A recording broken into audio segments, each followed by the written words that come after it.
내용입니다. 자, 그러면 두 번째는 뭘까요? 에너지가 충전됐으면은 정보를 인식하는 것이죠. 정보를 인식할 때도 두 가지로 나뉩니다. 자, 첫 번째는요. S, 센싱이라고 해서 S, 감각형이 있습니다. 그러니까 S라고 불러요. 감각형. 두 번째는요. 직관형이 있습니다. 직관. 탁 보면 직관하는 거. 그래서 이 두 가지는 정보 수집을 어떻게 인식하느냐에 따라서 감각형과 직관형으로 이렇게 나누게 되어 있는 겁니다. 오늘은 이 나머지 세 개를 다 하지 않고 이 첫 번째 것, 외향과 내향만 집중적으로 할 거예요.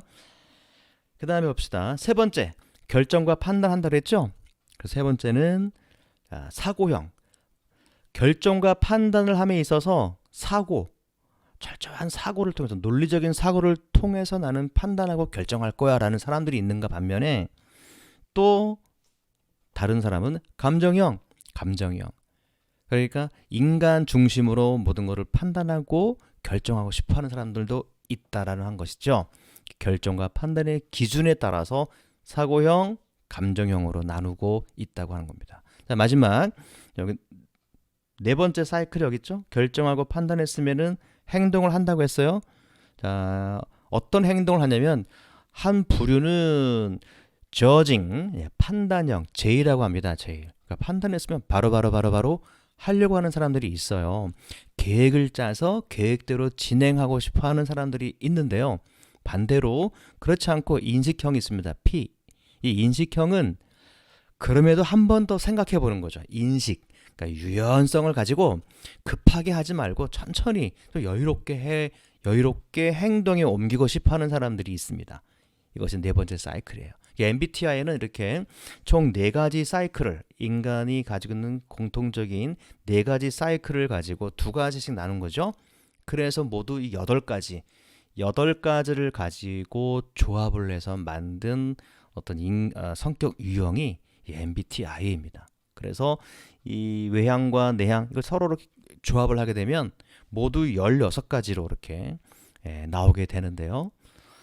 오늘 첫 번째 시간은 제가 자주 얘기하지만 강조하지만 내향과 외향 이 2가지만 집중적으로 볼 거예요. 자, 그래서 이 표를 보시게 되면 빨간색과 파란 색깔로 박스에 갇혀 있어요. 앞에 I가 있습니다. 이 I가 내향이거든요. 앞에 E가 있으면 외향입니다. 8개, 이 8가지 성격 유형이 전부 다 내향입니다. 이게 내향. 따라서 내향에 의해서 이 뒤에 있는 3가지 유형이 지배를 받고 있다는 것을 먼저 여러분들에게 소개하고 잠시 후에 좀 더 생각해 보겠습니다. 8가지 유형은 외향인데요. 이 외향형에 의해서 이 나머지 뒤에 있는 3가지 SFP, SFJ 이 모든 것들이 영향을 받고 있다고 하는 거죠. 자, 좀 더 제가 설명해 드릴게요. 외향과 내향은 하나의 그릇이라고 여러분들이 이해하시면 쉽습니다. 그릇. 네. 여러분 둥근 그릇이 있을 거 있고 네모난 그릇, 2가지 그릇 중에서 둥근 것이 있고 네모난 그릇이 있다라고 한번 가정해 볼게요. 그러면 내용물과 상관없이 그릇의 모양에 결정됩니다. 둥근 그릇에 담게 되면 그 내용물은 둥글게 형성이 되어 있을 것이고, 네모난 그릇에 음식물을 담게 되면 네모형의 음식물로 바뀌죠. 그래서 이 외향과 내향은 그릇과 같은 역할을 하는 거죠. 두 번째 비유를 들자면 붕어빵 기계라고 비유해도 됩니다. 붕어빵. 그럼 붕어빵 기계에다가 이 반죽을 집어넣게 되면은 그대로 나오지 않습니까? 그러니까 만약에 붕어빵이 이렇게 팔을 벌리고 있어요. 자, 지느러미가 좀 긴 그런 기계를 만들었다면 그 기계에 넣는 모든 그 빵들은 다 그런 형태로 나올 것이에요. 자, 이게 바로 외향과 내향의 특징입니다. 붕어빵 기계의 모양에 따라 형태가 결정이 되겠죠. 자, 성격도 마찬가지입니다. 외향과 내향은요, 그릇 또는 붕어빵 기계로 보시면 됩니다. 외향을 가지고 있는 사람은 외향의 틀로 그 나머지 모든 성격들이 그대로 담기는 거예요. 그러니까 꼼꼼한 사람이면 외향의 그릇에 담겨있기 때문에 그 꼼꼼함이 바깥으로 드러나게 되는 것이고, 내향의 사람이 꼼꼼하다면요, 그 꼼꼼함이 굉장히 자기 안쪽으로 계속 들어간다는 특징을 가지고 있는 것이죠. 그래서 그릇과 붕어빵 기계라는 성격에 다른 성격들이 들어가 있다고 생각하시면 됩니다. 아까 다른 성격들은 뒤에 3개 붙어 있는 거 보셨죠? 뭐 S, 뭐 F, 뭐 P 뭐 이런 것들, 이러한 것들이 이런 내용들이 외향형이면 외향형 그릇에 다 이렇게 담겨 있다고 생각하시면 외향과 내향을 쉽게 이해할 수가 있습니다. 나머지 3가지 성격 유형들은 외향, 내향이라는 틀에 의해서 표현되어지고 있는 겁니다. 같은 감각형의 사람일지라도, 그러니까 같은 감각형을 가지고 있는 사람들이 외향과 내향을 가지고 있을 때 서로 다르게 표현되겠죠. 자, 그런 이야기입니다. 그래서 오늘 외향과 내향을 충분하게 이해를 하셔서 여러분 뭐 배우자라든가 자녀와의 어떤 관계를 한번 깊숙하게 고찰할 수 있는 그런 시간이 됐으면 좋겠습니다. 한 번 더 볼게요. 자, 그림을 통해서 여러분들에게 소개할게요. 외향과 내향의 특징. 왼쪽에 보이는 이 사진은 외향을 그린 사진이고요. 그림이고, 오른쪽은 내향인데요. 화살표의 방향을 보게 되면 외향의 사람들은 다 바깥으로 향해 있죠. 그러니까 바깥에 관심이 있는 사람, 안에 있는 것을 자꾸 바깥으로 표현해내려고 하는 사람들이죠. 어떤 생각이 있으면 그 생각을 자꾸 바깥으로 표현하는 거예요. 대화를 통해서든 표현하고, 뭐 즐거운 뭐 프로그램을 봤어요. 재밌는 개그 프로그램 봤는데 너무너무 재밌어. 그러면 그 즐거움을 바깥으로 표현합니다. 뭐 손뼉을 친다든가 큰 소리로 웃는다든가 이렇게. 그러니까 자신의 내면의 것을 꾹 가지고 있지 않고 자꾸만 바깥으로 이렇게 보여주려고, 표현하려고, 바깥 세상에 관심이 많이 있는 그런 사람들을 우리는 외향형이다라고 하는 것입니다. 여러분들은 이런 스타일이십니까? 내향의 그 스타일을 보시고 한번 결정해 보세요.